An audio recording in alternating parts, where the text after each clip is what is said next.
In this video, we're going to be looking at incline bench rows, which involve laying on your front on a high incline bench and rowing dumbbells into your sides.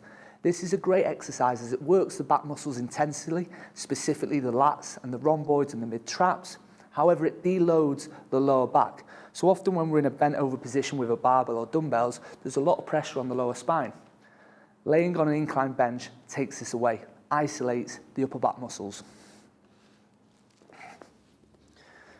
I like to stand on the feet of the bench. From there, dumbbells onto the top. The easiest way to get into this position, rather than just falling onto the bench, is hips in. From there, dumbbells to the side and slowly lay onto the bench. So we're in a nice straight position, chest over the top of the bench. Let the dumbbells drop to the front, vertical arms.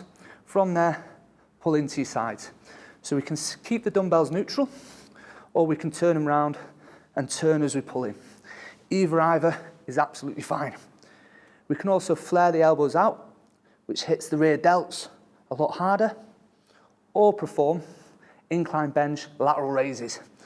Slight bend in the elbows and just flying with the weights. So great variations whilst deloading the lower spine, but working the upper back intensely.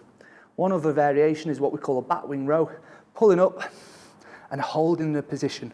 Mind muscle connection with the rhomboids, great for posture.